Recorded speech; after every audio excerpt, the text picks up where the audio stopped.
মকর রাশির ব্যক্তিদের জন্য ১লা এপ্রিল দিনটি দায়িত্ব পালনের এবং কঠোর পরিশ্রমের। শনির প্রভাবে আজ আপনার কর্মক্ষেত্রে ব্যস্ততা বাড়বে, যা আপনার দীর্ঘমেয়াদী ভবিষ্যতের জন্য শুভ ফল নিয়ে আসবে। আপনি যদি দীর্ঘ সময় ধরে কোনো জটিল প্রজেক্ট শেষ করার চেষ্টা করছেন, তবে আজ তা সফলভাবে সম্পন্ন হবে। আর্থিক দিক দিয়ে দিনটি স্থিতিশীল থাকলেও অযথা ব্যয় নিয়ন্ত্রণ করা আজ আপনার জন্য জরুরি। জমি বা সম্পত্তি সংক্রান্ত কোনো পুরনো বিবাদ থাকলে তা আজ মিটে যাওয়ার সম্ভাবনা রয়েছে।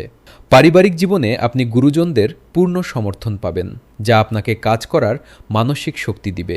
দাম্পত্য জীবনে ভুল বোঝাবুঝি দূর হবে এবং একে অপরের প্রতি শ্রদ্ধা ও বিশ্বাস বাড়বে। স্বাস্থ্যের প্রতি যত্নশীল হন, বিশেষ করে হাড়ের সমস্যা বা জয়েন্টে ব্যথার রোগীদের আজ সাবধানে থাকতে হবে। শিক্ষার্থীদের জন্য আজ একাগ্রতা বজায় রাখা জরুরি। আজ আপনার শুভ রং কালো এবং শুভ সংখ্যা ৮। পরিশ্রমই আজ আপনার সাফল্যের চাবিকাঠি।